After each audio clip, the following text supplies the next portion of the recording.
ଆଜି ଆମେ ଟେକ୍ନୋଲୋଜି ଦୁନିଆର ଗୋଟେ ବହୁତ ଜଣାଶୁଣା ଜିନିଷର ଆରମ୍ଭ ବିଷୟରେ କଥା ହେବା। ଆମ ପାଖରେ ଜାଭାର ସୃଷ୍ଟି ଓ ବିକାଶ ବିଷୟରେ କିଛି ତଥ୍ୟ ଅଛି। ତ ଆଜି ଆମେ ଜାଭାର ସେଇ ପ୍ରଥମ ଦିନଗୁଡ଼ିକ ବିଷୟରେ ଟିକେ ଜାଣିବା। କେମିତି ଆରମ୍ଭ ହେଲା ଏ ଯାତ୍ରା, ଚାଲନ୍ତୁ ଦେଖିବା। ହଁ ନିଶ୍ଚୟ, ଏଇଟା ବାସ୍ତବରେ ଗୋଟେ ବହୁତ ମଜାଦାର କାହାଣୀ। କେମିତି ଗୋଟେ ଭାଷା ଆଉ ତାପରେ ଗୋଟେ ପୁରା ପ୍ଲାଟଫର୍ମ ହୋଇଗଲା, ତାର ମୂଳ କଥା ଜାଣିବାଟା ବେଶ ଆକର୍ଷଣୀୟ। ହୁଁ। ତେବେ ଆମ ପାଖରେ ଯୋଉ ସୂଚନା ଅଛି ସେଥିରୁ ଜଣାପଡ଼ୁଛି ଯେ ଜାଭାର ପରିକଳ୍ପନା କରିଥିଲେ ଜେମ୍ସ ଗସ୍ଲିଂ ସନ୍ ମାଇକ୍ରୋସିଷ୍ଟମ୍ସରେ। ଏଇଟା ତ ମୁଖ୍ୟ କଥା। ହଁ ଏକଦମ। ଆଉ ଏଇଟାକୁ ରିଲିଜ କରାଗଲା ମେ 1995ରେ।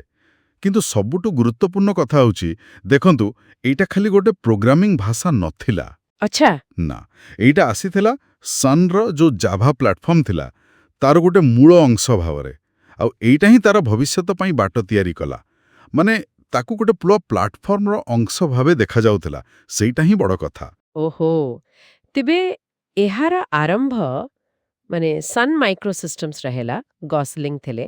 କିନ୍ତୁ ଏହା ପଛରେ କ'ଣ କିଛି ଖାସ୍ କାରଣ ଥିଲା? ଆଉ ଗୋଟେ ପ୍ରୋଗ୍ରାମିଂ ଭାଷା ତିଆରି କରିବାର ଉଦ୍ଦେଶ୍ୟ କ'ଣ ଥିଲା ସେତେବେଳେ? ନା, ସେମିତି ନୁହେଁ। ଆମ ସୂତ୍ରରୁ ଜଣାପଡ଼ୁଛି ଏହାର ମୂଳ ଉଦ୍ଦେଶ୍ୟ ଥିଲା ଗୋଟେ ପ୍ରୋଜେକ୍ଟ, ନା ଥିଲା ଗ୍ରୀନ୍ ପ୍ରୋଜେକ୍ଟ। Green project? ହଁ, ସେତେବେଳେ ସେ ଟିମ୍ଟା ଇଣ୍ଟରାକ୍ଟିଭ୍ ଟିଭି ଆଉ ସ୍ମାର୍ଟ ଜିନିଷପତ୍ର ପାଇଁ ଗୋଟେ ସଫ୍ଟୱେୟାର ପ୍ଲାଟଫର୍ମ ତିଆରି କରିବାକୁ ଚେଷ୍ଟା କରୁଥିଲେ। ଆଚ୍ଛା, କନଜ୍ୟୁମର ଇଲେକ୍ଟ୍ରୋନିକ୍ସ ପାଇଁ। ଏକଦମ। ଆଉ ସେମାନଙ୍କୁ ଏମିତି ଗୋଟେ ଭାଷା ଦରକାର ଥିଲା ଯାହାକି, କ'ଣ କହନ୍ତି, ଅଲଗା ଅଲଗା ପ୍ରକାରର ହାର୍ଡୱେୟାରରେ ଚାଲିପାରୁଥିବ। ବାଃ, ଏଇଟା ତ ବହୁତ ରୋଚକ କଥା। ତେବେ ମେ 1995ରେ ଯେତେବେଳେ ଏହାକୁ ରିଲିଜ କରାଗଲା, କୁହାଯାଉଛି ଏହା ଖାଲି ଗୋଟେ ଭାଷା ନଥିଲା। ଏ ଯୋଉ ପ୍ଲାଟଫର୍ମ କଥାଟା ଆପଣ କହୁଥିଲେ, ତାର ଗୁରୁତ୍ୱ କ'ଣ ଥିଲା? ସେଇଟା ହିଁ ଜାଭାର ସବୁଠୁ ବଡ଼ କଥା ଥିଲା, ମାନେ ପରିବର୍ତ୍ତନକାରୀ ଦିଗ। ଏଇଟା କେବଳ ଗୋଟେ ଭାଷା ନଥିଲା, ଗୋଟେ ପୁରା ପ୍ଲାଟଫର୍ମ। ପ୍ଲାଟଫର୍ମ। ହଁ, ଅର୍ଥାତ୍ ଏଇଟା ଖାଲି କୋଡ୍ ଲେଖିବାର ଜିନିଷ ନଥିଲା। ଏଇଟା ଗୋଟେ ପୁରା ପରିବେଶ ଦଉଥିଲା ସଫ୍ଟୱେୟାର ଚାଲିବା ପାଇଁ। ଆଉ ତାର ମୂଳରେ ଥିଲା ଜାଭା ଭର୍ଚୁଆଲ ମେସିନ୍। ଆପଣ ଶୁଣିଥିବେ ନିଶ୍ଚୟ, ଜେଭିଏମ୍। ହଁ, ଜେଭିଏମ୍। ତ ଜେଭିଏମ୍ର କାମ ଥିଲା କୋଡ୍କୁ ଏମିତି ଭାବରେ ଚଳେଇବା ଯେମିତି ସେଇଟା ଯେକୌଣସି ଓଏସ୍ ବା ହାର୍ଡୱେୟାରରେ ଚାଲିଯିବ। ଓହୋ, ବୁଝିଲି।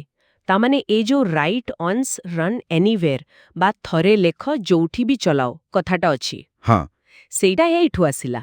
ଆରେ ବା, ସେତେବେଳେ ତ ଏଇଟା ନିଶ୍ଚୟ ଗୋଟେ ବଡ଼ କଥା ଥିବ, ଯେତେବେଳେ ବୋଧେ ବାକି ସବୁ ପ୍ରୋଗ୍ରାମକୁ ଅଲଗା ଅଲଗା ସିଷ୍ଟମ୍ ପାଇଁ ଅଲଗା ଭାବେ କମ୍ପାଇଲ୍ କରିବାକୁ ପଡ଼ୁଥିଲା। ଏକଦମ ଠିକ୍ କହିଲେ। ସେତେବେଳେ ଯେମିତି C++ ଭଳି ଭାଷା ଥିଲା, ତା ତୁଳନାରେ ଏଇଟା ବହୁତ ବଡ଼ ସୁବିଧା ଥିଲା। କନଜ୍ୟୁମର ଇଲେକ୍ଟ୍ରୋନିକ୍ସ ପାଇଁ ଏଇଟା ଭଲ ଥିଲା। କିନ୍ତୁ ଏହାର ପ୍ରକୃତ ସୁଯୋଗ ଆସିଲା ଯେତେବେଳେ ଇଣ୍ଟରନେଟ୍ ବଢ଼ିଲା। ଆଚ୍ଛା, ଇଣ୍ଟରନେଟ୍ ଯୋଗୁଁ। ୱେବ୍ ବ୍ରାଉଜରରେ ଚାଲୁଥିବା ସେଇ ଛୋଟ ଛୋଟ ପ୍ରୋଗ୍ରାମ, ଯାହାକୁ ଆପ୍ଲେଟ୍ସ କହୁଥିଲେ, ସେଇ ଆପ୍ଲେଟ୍ସ ଜରିଆରେ ଜାଭା ବହୁତ ଶୀଘ୍ର ଲୋକପ୍ରିୟ ହୋଇଗଲା। ଆଉ ଏଇଟା ଦେଖେଇଦେଲା ଯେ ଜାଭାର ଦକ୍ଷତା ଖାଲି ସେଇ ଏମ୍ବେଡେଡ୍ ସିଷ୍ଟମରେ ସୀମିତ ନାହିଁ। ବୁଝିଲି। ତେବେ ଏହାର ଯୋଉ ବିକାଶର ଯାତ୍ରା, ସେଥିରେ ଏହା ନିଜର ମୂଳ ଲକ୍ଷ୍ୟ, ସେଇ କନଜ୍ୟୁମର ଇଲେକ୍ଟ୍ରୋନିକ୍ସ କଥା, ହଁ, ସେଠୁ ବାହାରି ଇଣ୍ଟରନେଟ୍ ଆଉ ପରେ ଏଣ୍ଟରପ୍ରାଇଜ ସଫ୍ଟୱେୟାର ଦୁନିଆରେ ଗୋଟେ ବଡ଼ ଜାଗା ବନେଲା। ଏଇଟା କ'ଣ ଗୋଟେ ପ୍ଲାନ୍ଡ ପରିବର୍ତ୍ତନ ଥିଲା, ନା ସୁଯୋଗ ମିଳିଲା ବୋଲି ହେଲା? ମୋତେ ଲାଗୁଛି ବୋଧେ ଦୁଇଟା ଯାକ। ସନ୍ ମାଇକ୍ରୋସିଷ୍ଟମ୍ସ ନିଶ୍ଚୟଇ ଇଣ୍ଟରନେଟ୍ର ପାୱାରକୁ ଦେଖିପାରିଥିଲା, ଆଉ ସେମାନେ ଜାଭାକୁ ସେଇ ଦିଗରେ ଆଗକୁ ନେଲେ। ଆଉ ସେଇ ଜେଭିଏମ୍ ଆଉ WORA, ରାଇଟ୍ ୱାନ୍ସ ରନ୍ସ ଏନିୱେର୍, ଆଇଡିଆଟା ହିଁ ଏତେ ଶୀଘ୍ର ଅଲଗା ଅଲଗା ପ୍ଲାଟଫର୍ମରେ ତାକୁ ପହଞ୍ଚାଇବାରେ ସାହାଯ୍ୟ କଲା। ଏଇଟା ଗୋଟେ ଭଲ ଉଦାହରଣ ଯେ କେମିତି ଗୋଟେ ମୂଳ ଆଇଡିଆ ଆଉ ଠିକ୍ ସମୟରେ ଆସିଥିବା ଟେକ୍ନୋଲୋଜି ମିଶି ଗୋଟେ ବଡ଼ ପ୍ରଭାବ ପକାଇ ପାରନ୍ତି। ତେବେ ଆଜିର ଏ ଆଲୋଚନାରୁ ମୁଖ୍ୟ କଥା କ'ଣ ବାହାରିଲା?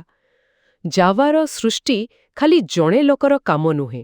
ଏହା ଗୋଟେ ନିର୍ଦ୍ଦିଷ୍ଟ ସମସ୍ୟା, ଅଲଗା ଅଲଗା ଡିଭାଇସ୍ରେ ଚାଲିବା, ତାର ସମାଧାନ ପାଇଁ ଗୋଟେ ରଣନୀତିକ ପଦକ୍ଷେପ ଥିଲା। ମେ 1995ର ରିଲିଜ ଆଉ ସେଇ ପ୍ଲାଟଫର୍ମ ଉପରେ ଗୁରୁତ୍ୱ। ହଁ, ଜେଭିଏମ୍ ଆଉ WORA। ହଁ, ଜେଭିଏମ୍ ଆଉ WORA, ଏସବୁ ତାର ସଫଳତାର କାରଣ ଥିଲା। ଆଉ ଇଣ୍ଟରନେଟ୍ର ଆସିବା ଏହାକୁ ଗୋଟେ ନୂଆ ମୋଡ଼ ଦେଲା। ଏକଦମ। ଆଉ ଏଇଠି ଗୋଟେ କଥା ଭାବିବା ପାଇଁ ରହିଲା, ଗୋଟେ ଟିମ୍ର ମୂଳ ପରିକଳ୍ପନା ଆଉ ଗୋଟେ କମ୍ପାନୀର ରଣନୀତି କେମିତି ଗୋଟେ ଟେକ୍ନୋଲୋଜିକୁ ଏତେ ଦିନ ପର୍ଯ୍ୟନ୍ତ ଚଳେଇ ରଖିପାରେ ଆଉ ଏତେ ପ୍ରଭାବଶାଳୀ କରିପାରେ, ଯାହା ଆଜି ବି ଆମ ଡିଜିଟାଲ ଦୁନିଆର ଏତେ ଜାଗାରେ କାମ କରୁଛି। ସେଇ ପ୍ରଥମ ନିଷ୍ପତ୍ତିଗୁଡ଼ିକର ପ୍ରଭାବ ବାସ୍ତବରେ ଆଶ୍ଚର୍ଯ୍ୟଜନକ।